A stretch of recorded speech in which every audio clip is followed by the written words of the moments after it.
네, 여러분 시간 내서 이렇게 강연 들으러 와주셔서 감사합니다. 저는 경제학과 졸업한 전수빈이라고 합니다. 오늘 우리 이야기는요, 비행, 그리고 불시착, 불꽃놀이입니다. 일단 어딘가에 떠나보고, 그리고 잘못 혹은 올바르게 정착해보고, 그리고 그곳에서 우연히 불꽃놀이를 발견하는 그러한 과정이 저의 대학 생활을 잘 설명해주는 단어인 것 같아서 이렇게 세 키워드를 잡아봤고요. 네, 2016년부터 이야기를 시작해 볼까 합니다. 제목이 동경이에요. 저는 중학교 때 피구부와 요가부 동아리의 주장이었습니다. 근데 그러다 보니까 이제 저의 가족들이나 친구들이 너는 좀 애가 좀 활발한 것 같다. 뭐 경찰이나 군인을 해보면 어떻겠니? 라고 항상 저한테 말을 했던 거예요. 그래서 저는 그냥 그렇구나. 그러면 경찰이나 군인을 해야겠다. 라고 생각을 했었어요. 2016년이 제가 고등학교 3학년 때인데 고등학교 3학년 때까지 경찰대와 사관학교라는 목표를 가지고 쭉 이렇게 열심히 공부를 했었습니다. 제가 정말 꿈에 그렸던 공군사관학교에 필기 합격을 하게 돼요. 이제 저에게 남은 건 체력 시험밖에 없어요. 그러니까 당연히 나는 이제 3년 내내 일관된 꿈이 있었고, 그리고 뭐 생활기록부 보면은 뭐 경찰, 군인 막 이렇게 써 있고, 내가 면접 가서 떨어질 것 같지는 않고, 이제 체력만 어떻게 잘하면 되겠다. 이제 고등학교 시절 동안 공부를 하느라 몸이 좀 굳었으니까 체대 입시를 다니면 좋겠다라고 생각을 해서 이제 그때 체력 시험이 있기 한 3, 4주 정도 전에 체대 입시 학원을 찾게 됩니다. 체대 입시 학원을 찾았는데 그날 저한테 그럼 우리가 너의 기초 역량을 좀 보고 싶다고 해서 그 앞에서 잇몸 일으키기를 시키는 거예요. 그래가지고 제가 그때 당시에 1분에 한 30개 정도를 했던 것 같아요. 그래서 이제 체대 입시 학원에서도 이 정도면 괜찮다. 이제 우리가 한 3, 4주 동안 열심히 해보면 좋겠다. 라고 하셔가지고 좋습니다. 라고 해서 그 다음날에 갔죠. 체대 입시를 갔는데 정말 거짓말처럼 잇몸 일으키기를 하나도 못 하겠는 거예요. 내 몸이 왜 이러지? 이렇게 된 거예요. 저는 이제 이게 뭐 대충 근육통이겠거니 첫날에 너무 무리를 해서 약간 삐끗한 거겠거니라고만 생각을 하고 막 한의원도 찾아다니고 막 그랬습니다. 근데 그러다가 이제 사관학교에 문의를 해봤더니 정말 그렇게 다치거나 잠깐 뭐 다리가 부러지거나 이럴 수 있잖아요. 그러면은 사실 체력 시험을 보는 게 불가능하니까 진단서를 떼오면 시험을 조금 미뤄줄 수 있다는 거예요. 그래서 이제 정형외과에 진단서를 떼러 처음으로 제대로 된 병원에 갔는데 저한테 그러는 거예요.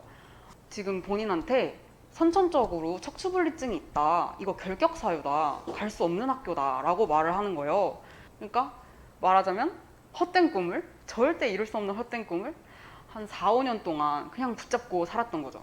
다행히도 그래도 공부는 조금 해놔가지고 이렇게 성균관 대학교로 들어오게 돼요. 제가 학교에 들어와서 가장 많이 한 건 사실 공부였어요. 근데 그러다가 그냥 문득 그런 생각을 했어요. 내가 사관학교에 가고 싶었던 이유가 뭘까? 나는 항상 하늘이 좋았던 건데 그게 꼭 조종사여야 하는 걸까? 라는 생각이 정말 문득 들었고, 그래서 그러면 그냥 할 것도 없는데 친구도 별로 없는데 그냥 어떻게 내 힘으로 해외를 좀 나가보자 라고 생각을 했습니다.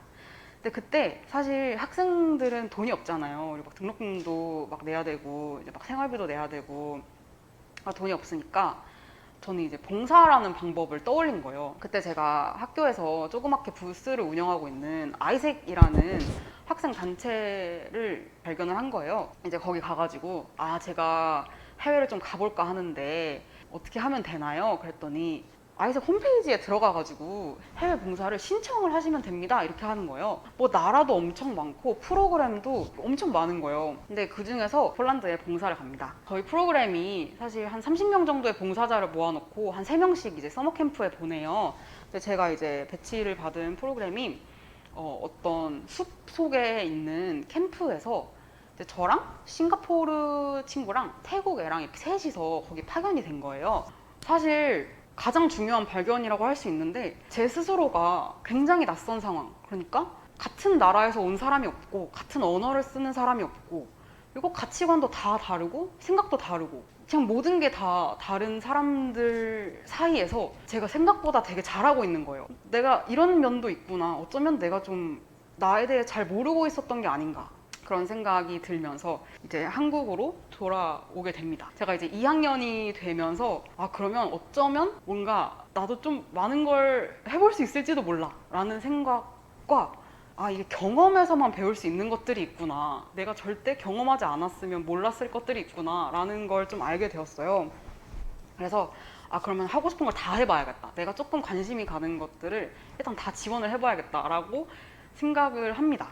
사실 카카오에서 했던 일은 콘텐츠를 만드는 일이었어요. 그걸 제가 했던 이유는 피키캐스트라는 게 그 당시에 되게 유행이었는데 제가 그걸 되게 재밌게 봤어요, 항상. 그래서 내가 만드는 것도 재미있지 않을까? 라는 생각에 이제 카카오에서 일을 하기 시작하게 됐습니다.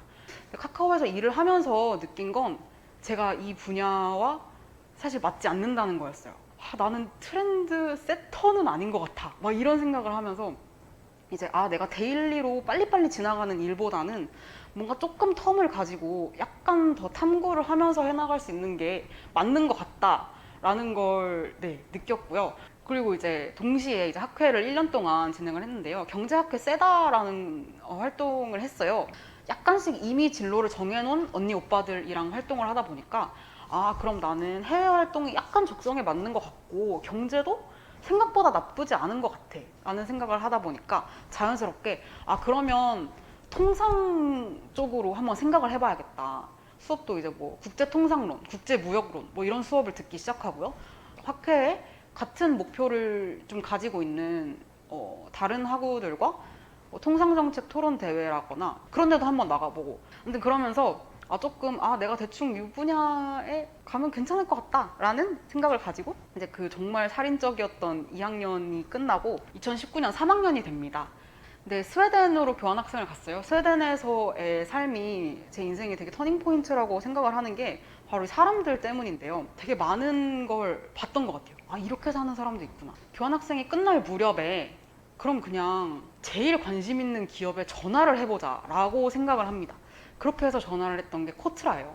당시에 한국 정부, 문재인 정부가 북유럽 순방을 하고 있었던 때였어요. 그러니까 제가 굉장히 기가 막힌 타이밍에 전화를 했던 거죠. 중소기업들 한국에서 막 오고 거기 통역 한 명씩 붙어가지고 유럽 바이어들 막 와가지고 수출 상담회하고 이런 활동을 했는데 제가 거기에 이제 한 화장품을 파는 중소기업에 전담 통역으로 배치가 돼서 바이어들과 통역을 했습니다. 저는 굉장히 큰 거를 봤죠. 재밌네? 이거 수출하는 이 과정 자체가 뭐 NDA 맺고 뭐 MOU 체결하고 막 가격이 어떠니 샘플이 어떠니 뭐 이런 과정이 되게 벅차다, 되게 가슴 벅차다, 재밌다 이런 생각을 하게 된 거죠. 그래서 어쩌면 내가 약간 미세 조정했던 진로가 이 길이 맞다, 이 길이 맞는 것 같다, 조금 더 들어가 봐도 되겠다라는 생각을 하고 좀 들어가 보게 됩니다.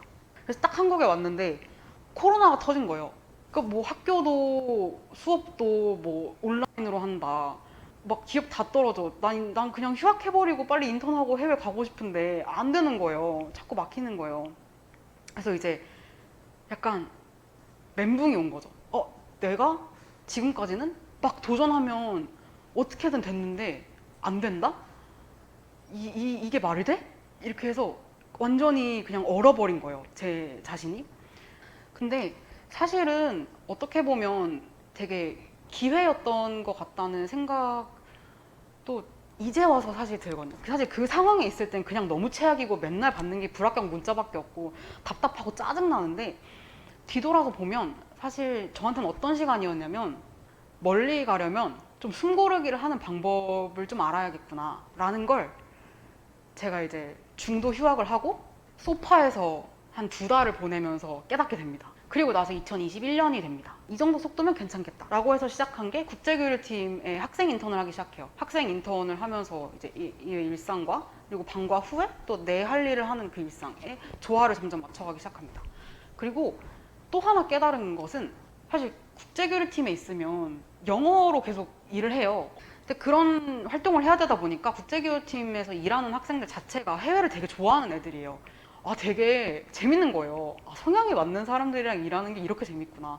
그리고 이제 막 학기가 되어서 인턴을 넣을 시기가 약간 지나버려서 이미 그래서 이제 바로 공채를 지원을 하게 돼요. 그리고 이제 두 개의 기업에 붙은 거죠. 제일제당과 삼성에 붙게 됩니다. 지금은 물산에 다니고 있고요. 저는 삼성물산의 신사업팀이라는 조직에서 일을 하고 있어요. 저는 이제 마지막으로 전하고 싶은 이야기는 사실 여행이에요. 이 여행이 배낭여행이 될 수도 있고 친구들과의 여행이 될 수도 있고 가족여행이 될 수도 있을 것 같아요. 근데 저는 좀 더 큰 의미로 여행이라는 게 뭔지를 한번 생각을 해봤으면 좋겠어요. 여행이라는 건 내가 그래 낯선 곳에 가야겠다, 낯선 곳에 닿아봐야겠다고 결심을 하고 그리고 준비를 하고 이런 게 필요하지 않을까에 대해서 준비를 하는 과정이 있을 거고 그리고 실제로 어딘가에 닿아서 적응을 하고 그리고 그곳에서 이런 사람도 만나고 이런 것도 배우고 이런 것도 해보고 그 모든 것들이 나에 대해서 알아가는 사실 과정이거든요. 그런 과정이 굉장히 제 대학 생활을 굉장히 풍요롭게 만들어줬고 그리고 사실 제 인생 전체적으로 봤을 때 정말 사라져서는 안 될 4년이 되게 만들어준 것 같아요. 그래서 여러분들도 오늘 이렇게 저와 만나서 저의 이렇게 대학 생활에 대한 이야기를 들으셨으니 어딘가에 가보시고 적응해 보시고 또 그곳에서 불꽃놀이를 발견하시기를 바랍니다. 여기서 마무리하겠습니다. 감사합니다.